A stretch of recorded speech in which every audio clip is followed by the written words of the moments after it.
السلام علیکم میرے پیارے بچوں، آج کی ویڈیو میں ہم آپ کو ایک اچھی سی کہانی سنائیں گے۔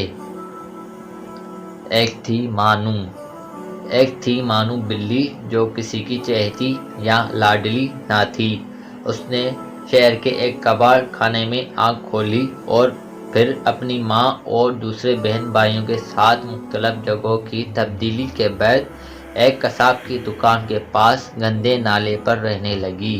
وہ ذرا بڑی ہوتی تو ایک دن اس کی بہن نانو بلی کو ایک بہت پیاری سی بچی ایک بڑی سی گاڑی میں بٹھا کر لے گئی اور اس کا بھائی شانی بلا ایک خونخوار کتے کے ہاتھوں میں دنیا سے رخصت ہو گیا۔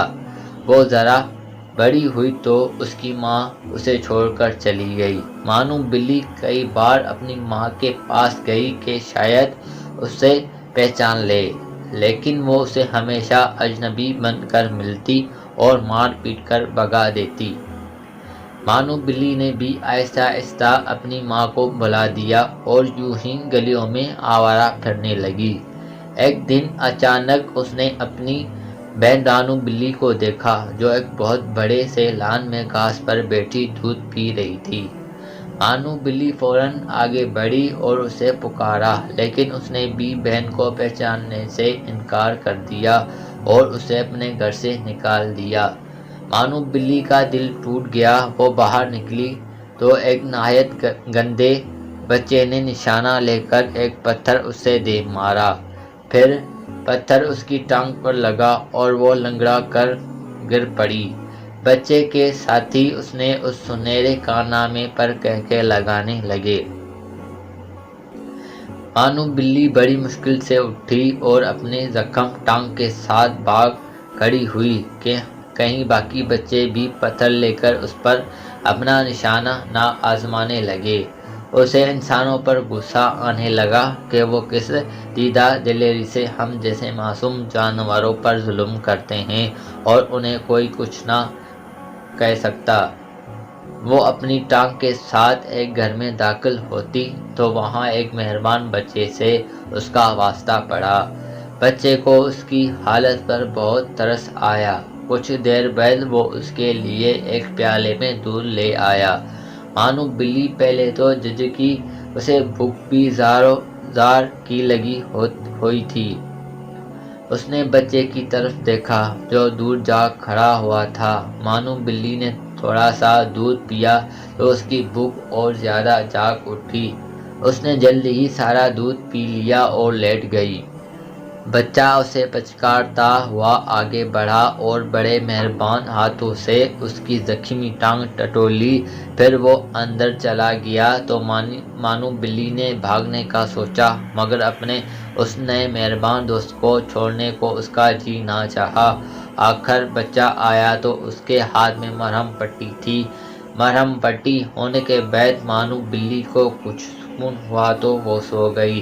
اگلے دن بچہ اسے اپنے گھر اندر لے گیا۔ اس کے والدین بھی مانو بلی کو مہربان اور اچھے معلوم ہوئے، چنانچہ جلد ہی وہ اس گھر کے ایک فرد کی طرح رہنے لگی۔ مہربان بچہ اسے لے کر باہر جاتا، اس کے لیے اس کی پسندیدہ غذائیں لاتا، اسے صاف ستھرا رکھتا۔ مانو بلی کا دل وہاں لگ گیا۔ ان سب کی مہربانیوں کا صلہ اس نے یہ دیا کہ اسے گھر میں تمام چوہوں کو گھر چھوڑنے پر مجبور کر دیا۔ لال بیگ اور دوسرے کیڑے مکوڑے بھی اس نے ختم کر ڈالے۔ جب وہ آئی تھی چوہوں کی جان پر بنی ہوئی تھی، ان کا کوئی حربہ کامیاب نہ ہوتا۔ مانو بلی جھٹ انہیں پکڑ لیتی اور کھا جاتی۔ اچھا کھانا، آرام اور سب کی توجہ ملنے لگی تو مانو بلی آہستہ آہستہ کامچور ہونے لگی۔ کھا پی کر وہ سارا دن اور ساری رات سوتی رہتی، اکثر چوری چھپے دودھ بھی پی لیتی، کبھی دوسری چیزیں بھی چپکے سے ہڑپ کر جاتی۔ زیادہ کھانے کی وجہ سے مانو بلی بہت موٹی ہو گئی، چلنا پھرنا اس کے لیے دو بھر ہو گیا۔ ایک روز چوہوں نے باورچی خانے پر بلا بولا تو مانو بلی ان کے پیچھے دوڑی، مگر جلدی ہی تھک گئی۔